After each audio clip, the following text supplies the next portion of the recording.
अस्सलाम वालेकुम नाज़रीन, मैं हूँ रियाज आदिल और प्रोग्राम है एक्सक्लूसिव विद रियाज आदिल। नाज़रीन, इस वक्त टेलीफोन लाइन पर मेरे साथ मौजूद हैं पीडीएम के तर्जुमान हाफिज हम्दुल्ला साहब, साबिक सेनेटर भी रहे हैं। इनसे हम बात करते हैं कि पीडीएम का इस वक्त क्या मौक़िफ़ है इमरान खान के हवाले से, और क्या पीडीएम ये चाहती है कि इमरान खान का मुकदमा, इमरान खान के जो खिलाफ मुकदमा जो हैं वो मिलिट्री कोर्ट्स में चलाए जाएँ। अस्सलाम वालेकुम जनाब हम्दुल्ला साहब। वालेकुम सलाम। अब्दुल्ला साहब, फरमाइए कि आपका क्या मौक़िफ़ है इस हवाले से कि मिलिट्री कोर्ट्स में इमरान खान के मुकदमात चलने चाहिए, क्योंकि पीपल्स पार्टी इसकी मुखालफत कर रही है। देखिए, इस सिलसिले में मेरे ख्याल में पार्लियामेंट का मौक़िफ़ आया है। हम तो पार्लियामेंट की सुप्रीमेसी पे यकीन रखते हैं। जमीयत उलमा इस्लाम, बुनियादी तौर तो मैं जमीयत उलमा इस्लाम का एक वर्कर हूँ, अगर से पीडीएम का तर्जुमान भी हूँ, और जमीयत उलमा इस्लाम पीडीएम का हिस्सा है। तो लिहाजा जब पार्लियामेंट ने मुत्तफ़िक़ा तौर पर करारदाद पास की कि सालिहा 9 मई में जो लोग मुलविस हैं, जो उनके सहूलतकार हैं, जो मास्टर माइंड है, जो मनसूबा साज है, अगर वो साबित होते हैं कि वो जराइम उन्होंने उनसे सरजद हुई है, उन्होंने की है, तो कानून को हरकत में आना चाहिए।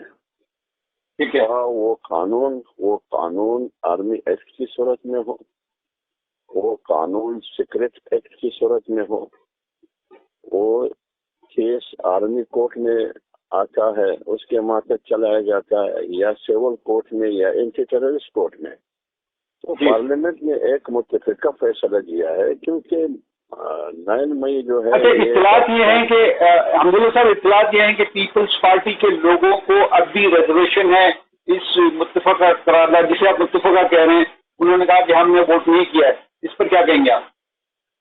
देखिए, पीपल्स पार्टी का मौक़िफ़ आप जो कुछ कह रहे हैं, मैंने अभी तक पीपल्स पार्टी की किसी ऑफिशियल जिम्मेदार बंदे की बात मैंने नहीं सुनी है, जैसे आसिफ अली जरदारी साहब या बिलावल भुट्टो जरदारी साहब या पार्टी का कोई और जिम्मेदार अगर मजलिसों में, महफलों में, मुख्तलिफ उसमें निजी और जाती मजलिसों में बात करते हैं, वो पार्टी का मौक़िफ़ नहीं हुआ करता। अगर पार्टी का मौक़िफ़ आप उसके हवाले से बात करते हैं, तो पार्टी का मौक़िफ़ या तो पार्टी का तर्जुमान देता है, या बिलावल भुट्टो जरदारी या आसिफ अली जरदारी। नहीं, मेरा सवाल ये था कि उन्होंने कहा कि हमने करारदाद के हक में हमारे बहुत सारे लोगों ने, आम लोगों ने वोट नहीं किया। ये मैं बात कर रहा हूँ। मैं यही कह रहा हूँ ना, मैं यही कह रहा हूँ कि यही स्टेटमेंट ऑफिशियली तौर पर आना चाहिए ना, असेंबली तौर पे आना चाहिए, या उनकी पार्टी की सेंट्रल एग्जीक्यूटिव के फोरम से आना चाहिए, तो उस पर मैं रद्द-ए-अमल दे सकता हूँ। अभी तक कोई ऑफिशियली स्टेटमेंट पीपल्स पार्टी की किसी जिम्मेदार की तरफ से नहीं आया है। या तो मतलब ये है कि जेएचक्यू पर हमला और जना हाउस पर हमला, कोर कमांडर हाउस पर हमला, चिल्ला पेशावर पे हमला, एम्बुलेंस पे हमला, रेडियो स्टेशन पर हमला, अस्पतालों पर हमला, हसास इदारों की तनसीबात पर हमला, अगर ये एहतजाज है और ये जमहूरियत और सियासी एहतजाज है, तो फिर टीटीपी को क्यों दहशतगर्द कहा जाता है? उन्होंने तो भी यही कुछ किया ना। और फिर जो जना हाउस ज़ियारत पर हमला हुआ आज से चंद साल पहले, तो फिर उन हमलावरों को क्यों दहशतगर्द कहा जाता है? उनको, उस अमल को क्यों दहशतगर्दी कहा जाता है? तो अगर ये लाहौर जना हाउस पर या जीएचक्यू पर पीटीआई हमला आवर हो, उनको वो आग जलाए उनको और तहस कर दे, रियासती और फौजी तनसीबात पे हमला आवर हो, तो ये सियासत है और ये जमहूरियत है और ये एहतजाज है। अगर टीटीपी वाले यही काम करे और बलूचिस्तान में जना हाउस ज़ियारत पर यही कुछ हो, तो वो दहशतगर्दी है। तो इसका मतलब ये हुआ कि पाकिस्तान सिर्फ पंजाब है, अगर पठान और बलोच करे तो वो दहशतगर्दी है, अगर लाहौर वाले करे और खासकर पीटीआई वाले करे तो वो दहशतगर्दी नहीं है, वो जमहूरियत और वो एहतजाज है। ये एक पाकिस्तान है या दो पाकिस्तान है? ये एक कौम है या दो कौम है? ये एक कानून है या दो कानून है? देखिए, ये इस तरीके से सियासत नहीं चलेगी। अगर ये बगावत है, ये संगीन जुर्म है, یہ ریاستی تنصیبات پر حملہ ہے، ان کی علامات پہ، تو پھر یہ بغاوت ہے۔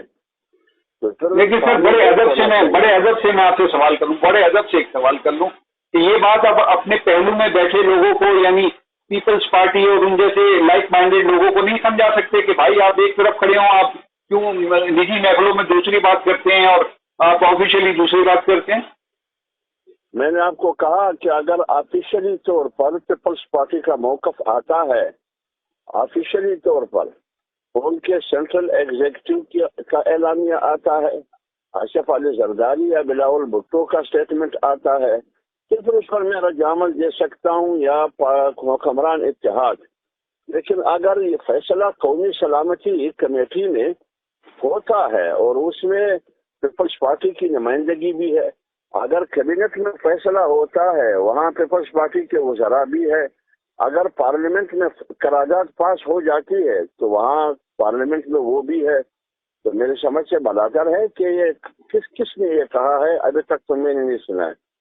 اچھا چلیے یہ بتائیے کہ جو عمران خان کے حوالے سے موقف تھا فضل الرحمان صاحب کا، وہ شروع سے ہی ایک جیسا رہا ہے، اور ماضی میں جب یہ حکومت قائم ہوئی تھی 2018 میں، اس وقت سے فضل الرحمان صاحب کا ایک ہی موقف ہے آج تک عمران خان کے بارے میں۔ اب کیا موقف ہے؟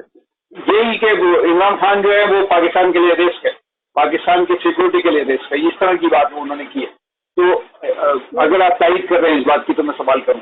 دیکھیے عمران خان، مولانا صاحب نے عمران خان کے حوالے سے جو بیان دیا ہے وہ آج کا نہیں ہے۔ میں یہی کہہ رہا ہوں آپ سے کہ وہ یہ کرتے ہیں۔ اب میں سوال اسٹیبلش کر لوں اپنا، میں پوچھنا آپ سے یہ چاہ رہا ہوں کہ اس سینیریو میں میری بات سنیے یار، میری بات سنیے، آپ کی بات میں سمجھ گیا نا جی۔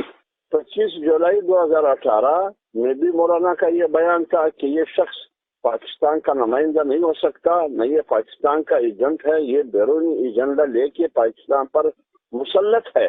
25/18 کے الیکشن میں 48 گھنٹے کے اندر مولانا فضل الرحمان کا موقف آیا اور یہ یہی تھا، اور یہاں تک کہا کہ یہ پاکستان کی سالمیت کے لیے خطرہ ہے۔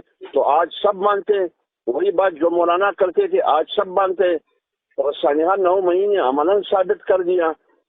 ناظرین، حافظ حمداللہ صاحب ہم سے بات کر رہے تھے، اور ان کا موقف یہ ہے کہ عمران خان ماضی میں بھی پاکستان کے لیے سیکورٹی رسک تھے اور آج بھی سیکورٹی رسک ہیں۔ یہ ساری گفتگو آپ کے حوالے، مجھے اجازت دیجیے، اللہ حافظ۔